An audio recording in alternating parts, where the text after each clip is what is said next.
جمال الوجود بذكر الإله وتصفو الحياة بنور هدى. جمال الوجود بذكر الإله وتصفو الحياة بنور هدى. بسم اللہ الرحمن الرحیم. الحمدللہ رب العالمین والصلاة والسلام علی سید الانبیاء واشرف المرسلین وعلی آلہ وصحبہ اجمعین. اما بعد، قابل احترام ناظرین اور سامعین، آج کی گفتگو کا موضوع ہے زکوٰۃ. زکوٰۃ کی اہمیت اور فضیلت یہ دین اسلام کا کہ جو بنیادی ارکان ہیں، جو بنیادی ستون ہیں، ان میں سے ایک ہے، اور وہ 5 ہیں، ان میں سے ایک یہ ہے. اس کی بڑی اہمیت ہے حقیقت میں، اور اس کے لیے تو بہت زیادہ وقت درکار ہے، لیکن یہاں پہ بڑی ہی مختصر گفتگو آپ کے سامنے پیش کی جا رہی ہے، اور وقت کے لحاظ سے چند مفید باتیں آپ حضرات کے سامنے رکھنی ہیں. پہلی چیز یہ جان لیجئے کہ زکوٰۃ کا معنی اور مفہوم کیا ہے. اس کا لغوی معنی تو یہ ہوتا ہے کہ بڑھوتری اور پاکیزگی اور صفائی، اور اسی طرح سے یہ ہے کہ برکت، یہ سارے مفہوم پائے جاتے ہیں. اور اصطلاحی لحاظ سے اس کا مطلب یہ ہے کہ ایک مسلمان پر جو صاحب نصاب ہے، اس کے مال میں سے ایک متعینہ مقدار ان لوگوں کے لیے نکالی جائے سال بھر میں ایک مرتبہ. جب اس مال پر سال گزر گیا ہو، ان لوگوں کے لیے جو اس کے مستحقین ہیں، اور ان کے بارے میں قرآن و سنت نے واضح کر دیا ہے کہ وہ کون کون لوگ ہیں، اور اس کی کچھ متعین شرطیں ہیں جو اس کی تفصیلات فقہ کی کتابوں میں ملتی ہیں. ہم یہاں پہ زکوٰۃ کی اہمیت کے بارے میں گفتگو کریں گے کہ یہ اسلام کا تیسرا ستون ہے. اور ہم یہ دیکھتے ہیں کہ قرآن شریف جب ایک معیاری مومن اور مسلم کا تذکرہ کرتا ہے تو یوں کرتا ہے کہ ان الذین آمنوا وعملوا الصالحات واقاموا الصلاۃ وآتوا الزکاۃ لہم اجر عند ربہم. وہ لوگ جو ایمان لائے اور جنہوں نے نیک عمل کیے اور پھر انہوں نے نماز قائم کی اور زکوٰۃ دی، تو ان کا اجر ان کے رب کے پاس محفوظ ہے. تو جب بھی وہ معیاری مومن کا ذکر کرتا ہے تو بالعموم قرآن شریف میں آپ دیکھیں گے کہ ایمان کے اور عمل صالح کے ذکر کے بعد جو پہلی اور دوسری چیز ہوتی ہے وہ نماز اور زکوٰۃ ہوتی ہے. اور یہ نماز اور زکوٰۃ کا ذکر جو ہے وہ دونوں ساتھ ساتھ میں ہوتا ہے. تو آپ دیکھیں کہ اسلام میں تو جو صالح اعمال ہیں وہ اور بھی ہیں اور بہت زیادہ ہیں، جن کا وجود معیاری مومن اور مسلم بننے کے لیے ضروری ہے.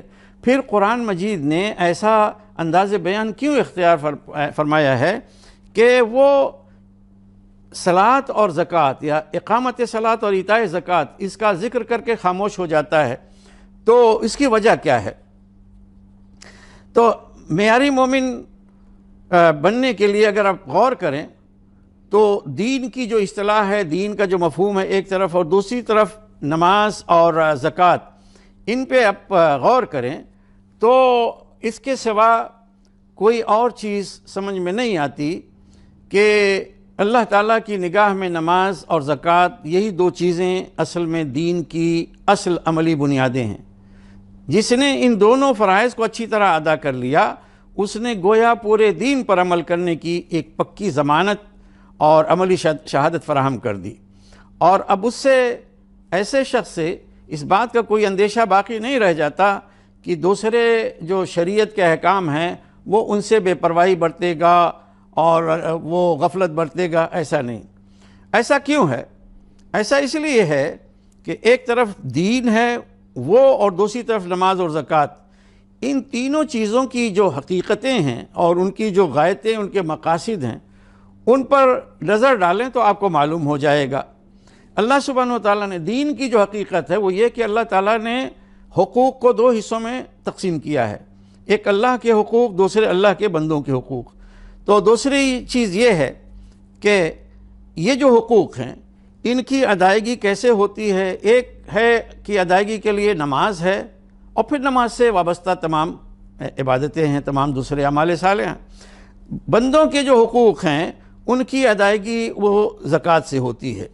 تو یہاں پہ مقصد یہ ہوتا ہے کہ یعنی دین کا جو اصل مطلوب ہے وہ یہ کہ اللہ کی محبت ہر محبت پر غالب آ جائے اور دنیا کی طلب پر آخرت کی طلب جو ہے وہ غالب آ جائے. تو نماز جو ہے وہ اللہ کی محبت کو جو ہے نا ہر محبت پر اس کے مقابلے میں اونچا اٹھاتی ہے اور ان محبتوں کو غالب کر دیتی ہے، مغلوب کر دیتی ہے. آپ دیکھیں کہ آپ کو اولاد سے محبت ہے، آپ کو اپنے مال سے محبت ہے، جو جائز چیزیں ان سے محبت کرنا یہ اچھی بات ہے، کوئی غلط چیز نہیں ہے، لیکن ہر ایک محبت اللہ کی محبت کے تابع ہونی چاہیے.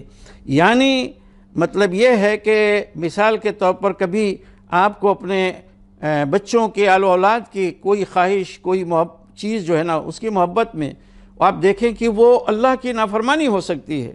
یہاں پہ آپ کیا کریں گے؟ اللہ کی نافرمانی نہیں، بچوں کی، بیوی بچوں کی، جو اہل و عیال ہیں، رشتہ دار ہیں، ان کی خواہشات، ان کی طلب، ان کی محبت کو آپ چھوڑ کے اللہ کی محبت کو ترجیح دیں گے، اللہ کی نافرمانی نہیں کر سکیں گے. تو یہ کام جو ہے کس سے حاصل ہوتا ہے؟ نماز سے. اور دنیا کی جو طلب ہے اس کے اوپر آخرت کی طلب حقیقت میں یہ زکوٰۃ سے حاصل ہوتی ہے. اور مال جب ایک بندہ اپنا مال وہ محض اللہ کی رضا کے لیے وہ قربان کرتا ہے، یعنی دنیا کو قربان کرتا ہے، تو یقیناً اس کے سامنے یہی اس کی نظر میں بات ہوتی ہے کہ آخرت مجھ سے کامیابی حاصل ہو. پھر زکوٰۃ کی جو اہمیت ہے اس کا اندازہ اس سے کر سکتے ہیں آپ کہ سورہ توبہ میں تفصیل سے کئی جگہ آیات آئی ہیں، اس کا موقع نہیں ہے. وہاں پہ فرمایا کہ دیکھیے کفار مکہ سے جب مسلمانوں کو حکم دیا گیا جنگ کا، آخر وقت تک ان سے لڑتے رہیں، تو کب انہیں چھوڑیں گے، کب جنگ جو ہے ان سے رکیں گے؟ تو قرآن شریف کہتا ہے کہ فَإِن تَابُوا وَأَقَامُوا الصَّلَاةَ وَآتَوُا الزَّكَاةَ فَخَلُّوا سَبِيلَهُمْ. اب اگر یہ توبہ کرتے ہیں، یعنی کفر اور شرک کو چھوڑ کر اسلام میں آتے ہیں اور نماز قائم کرتے ہیں اور زکوٰۃ دیتے ہیں. دیکھیے توبہ، یہاں پہ توبہ سے مراد کفر اور شرک کو چھوڑ کر ایمان اختیار کرنا. اس کے بعد دو چیزیں آئیں، کیا؟ نماز قائم کرنا اور زکوٰۃ دینا. اگر یہ کام کر لیتے ہیں تو فرمایا کہ فخلوا سبیلہم، پھر ان کی راہ چھوڑ دو، ان کا راستہ چھوڑ دو، یعنی اب ان کی پکڑ دکڑ نہیں ہوگی.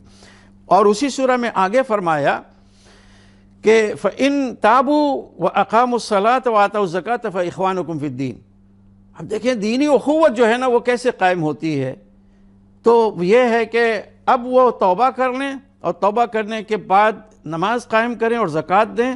جب یہ کرنے لگ جائیں گے تو اب وہ دین میں تمہارے بھائی ہیں. دیکھیے یہ ہوتی ہے دینی اخوت.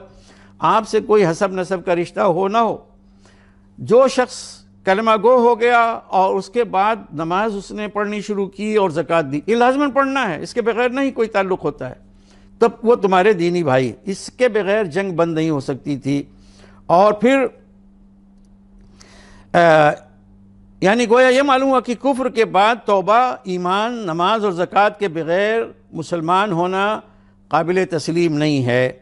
اور رسول اللہ صلی اللہ علیہ وسلم نے یہ بات بھی فرمائی، آپ کی حدیث میں ہے، جس کا ترجمہ یہ ہے کہ مجھے اس بات کا حکم دیا گیا ہے کہ میں لوگوں سے، یا لوگوں سے مراد وہی مشرکین ہیں، کفار ہیں، ان سے جنگ کروں یہاں تک کہ وہ اس بات کی شہادت دیں، گواہی دیں کہ اللہ کے سوا کوئی معبود نہیں ہے، یعنی کلمہ توحید کی گواہی دیں اور اس بات کی گواہی کہ محمد اللہ کے رسول ہیں. اور پھر اس کے بعد نماز قائم کریں، زکوٰۃ دیں. تو جب وہ یہ کام کرنے لگ جائیں گے تو اپنی جان اور مال کی وہ حفاظت کر لیں گے اور ان کا حساب اللہ کے ذمہ. یعنی اب وہ مسلمان بن گئے، ان کو مسلم سماج میں، مسلم معاشرے میں جگہ مل جائے گی. لیکن ماضی کی جو کچھ ان کے کام ہیں وہ سب کے سب معاف ہوئے کہ نہیں ہوئے، یہ اللہ کا معاملہ، اللہ کے حوالے وہ کرے گا. اور اسی طرح سے آپ دیکھیں کہ خود مسلمانوں کے اندر، مسلمان ہونے کے بعد اگر کوئی شخص انکار کر دے زکوٰۃ کا کہ بھئی میں نماز تو پڑھوں گا، سب کام کروں گا، زکوٰۃ نہیں دوں گا، تو یہ بات نہیں چلے گی. حضرت ابوبکر صدیق رضی اللہ تعالیٰ عنہ کا واقعہ آپ لوگوں کو معلوم ہے، بڑا مشہور. مانعین زکوٰۃ، مانعین زکوٰۃ کا مطلب یہ ہے کہ وہ مرتدین جنہوں نے زکوٰۃ دینے سے انکار کر دیا تھا کہ ہم سب کچھ کریں گے، زکوٰۃ نہیں دیں گے، تو حضرت ابوبکر صدیق رضی اللہ تعالیٰ عنہ نے ان کے خلاف اعلان جنگ کیا. بلکہ بعض صحابہ کرام جن میں حضرت عمر فاروق رضی اللہ تعالیٰ عنہ تھے، ان کو تردد ہوا، اور بھی صحابہ کرام کو. اس وقت حضرت ابوبکر صدیق رضی اللہ تعالیٰ عنہ جو خلیفہ تھے مسلمانوں کے، انہوں نے بہت ہی فم انداز میں پورے جذب کے ساتھ کہا کہ واللہ لاقاتلن من فرق بین الصلاۃ والزکوٰۃ، خدا کی قسم میں اس سے لڑوں گا، اس سے جنگ کروں گا کہ جو ان دونوں کے درمیان، نماز اور زکوٰۃ کے درمیان تفریق کرتا ہے، یعنی نماز تو پڑھتا ہے زکوٰۃ نہیں ادا کرتا۔ اور حوالہ انہوں نے یہی سورہ توبہ کی جو آیات میں نے پڑھ کے بتائیں وہی انہوں نے دیا۔ یہ دونوں چیزیں ساتھ میں ہیں۔ اچھا، زکوٰۃ کے مقاصد کیا ہے؟ دیکھیے زکوٰۃ کا موضوع بڑا لمبا ہے، تو میں جو اصل چیز ہے اس مختصر گفتگو میں جو مفید وہ میں بیان کرتا ہوں۔ زکوٰۃ کے مقاصد کیا ہیں؟ زکوٰۃ کے مقاصد بے شمار ہیں۔ عموماً ہمارے ہاں لوگ زکوٰۃ دینے والے ان سے یہ بالکل ناواقف ہوتے ہیں اور سمجھنے کی ضرورت ہے، بڑی دلچسپ ہے۔ ہم یہ سمجھتے ہیں، عموماً ہم سے مراد ہے کہ اکثریت ہماری یہ سمجھتی ہے وقت آیا زکوٰۃ نکال دیں اور یہ فلاں اس سے فائدہ ہو رہا ہے فلاں کا، یعنی جو فقراء ہیں، غرباء ہیں، جن کو ہم دیتے ہیں ان کا فائدہ۔ حقیقت میں اگر آپ دین کی تعلیم پہ غور کریں، قرآن و سنت پر غور کریں، تو سب سے بڑا فائدہ اس میں خود زکوٰۃ دینے والے کو حاصل ہوتا ہے، نہ کہ زکوٰۃ لینے والے کو۔ تو اس کا مقصد کیا ہے؟ تزکیہ نفس، نفس کی صفائی، اپنے نفس کو بہتر بنانا، پرسنالٹی ڈیولپمنٹ۔ پوری دیکھیے اسلام میں جو عبادتیں ہیں سب کا مقصد یہی ہے کہ بہترین شخصیت جو ہے نا وہ پروان چڑھے۔ تو زکوٰۃ کا حقیقی اور بنیادی مقصد، جس کا تعلق بالکلیہ شخص کی اپنی ذات سے ہوتا ہے، یہ ہے کہ زکوٰۃ دینے والے کا دل دنیا کی حرص سے پاک ہو اور پاک ہو کر نیکی اور تقوی کے کاموں کے لیے تیار ہو جائے۔ قرآن شریف میں ہے وَسَيُجَنَّبُهَا الْأَتْقَى الَّذِي يُؤْتِي مَالَهُ يَتَزَكَّىٰ، جہنم کے عذاب سے اور دوزخ کے آگ سے وہ شخص بچایا جائے گا جو تقوی والا ہے، خدا سے ڈرنے والا ہے، اور جو اپنا مال خرچ کرتا ہے، دیتا ہے، وہ انفاق کرتا ہے، کس لیے؟ یتزکیٰ، تاکہ تزکیہ حاصل ہو، تاکہ پاکیزگی حاصل ہو۔ اور دوسری جگہ قرآن میں اللہ نے خود رسول اللہ صلی اللہ علیہ وسلم سے خطاب کر کے فرمایا کہ خود من اموالہم صدقۃ تطہرہم وتزکیہم بہا، ان کے اموال میں سے تم صدقہ لو، یعنی اہل ایمان ان کے اموال میں سے تم صدقہ لو۔ یہ صدقہ لو کا مطلب اپنی ذات کے لیے نہیں، صدقہ ان سے کلیکٹ کرو تاکہ جو اس کے مستحقین ہیں ان میں تقسیم کرو۔ کس مقصد کیا ہوگا؟ کہ اس کے ذریعے سے تم ان کی طہارت، ان کی پاکیزگی کرو گے، تزکیہ ان کا کرو گے، تطہرہم وتزکیہم بہا۔ تو یہ کتنی بڑی عظیم چیز ہے، ہم اس کو بھولے رہتے ہیں۔ میرے تمام سامعین و ناظرین سے گزارش ہے اس پہ توجہ دیجئے، یہ ہمارے اپنے تزکیے کے لیے ہے۔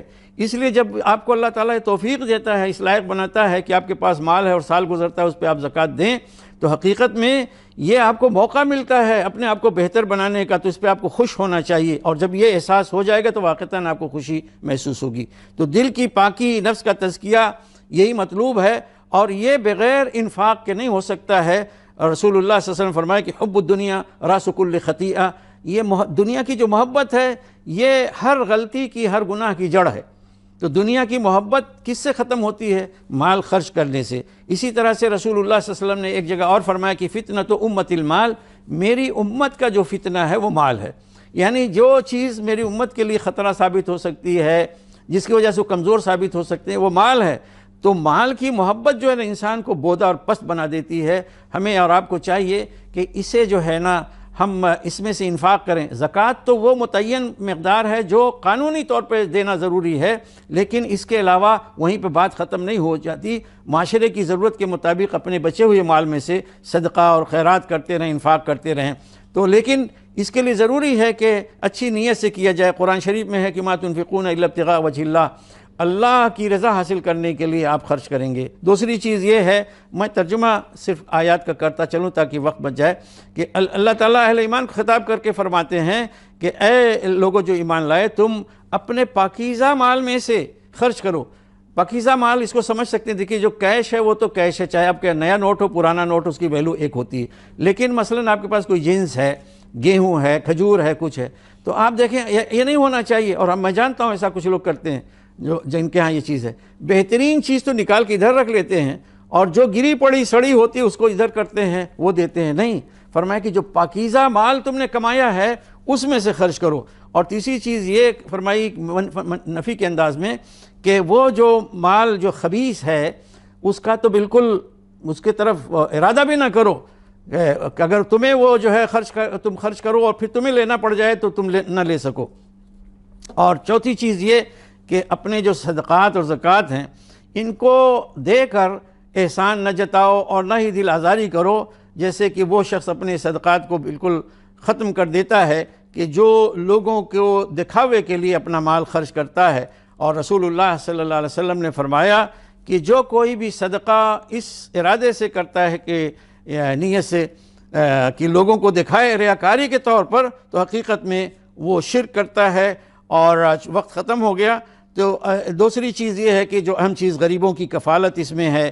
تیسری چیز یہ ہے کہ دین کی نصرت ہے، یہ اصل مقاصد ہے زکوٰۃ کے۔ اور پھر زکوٰۃ کے جو ہے نا اس کی مقدار طے کی گئی ہے، وہ آپ کہیں پہ بھی اس سے معلوم کر سکتے ہیں۔ یہ زکوٰۃ کی مقدار مال میں بھی ہے، زرعی پیداوار میں ہے، زیور ہے، تجارت کا مال ہے، مویشی ہیں، اور اسی طرح سے معدنیات اور دفینیں، بہت ساری چیزیں ان کی الگ الگ جو ہے نا وہ ہیں، شرح ہیں، وہ مقدار کتنی ہے ان سے پوچھیے۔ تو اللہ تعالیٰ سے دعا ہے کہ یہ جو فریضہ ہے، دین کا بنیادی ستون ایک ہے، تیسرے نمبر پر ہے، اللہ تعالیٰ ہمیں اس کو حقیقی معنوں میں سچے دل سے، سچی نیت سے ادا کرنے کی توفیق عطا فرمائے، اور اس کا جو فائدہ ہے اللہ تعالیٰ اسے ہمیں پہنچائے۔ وآخر دعوانا ان الحمد للہ رب العالمین۔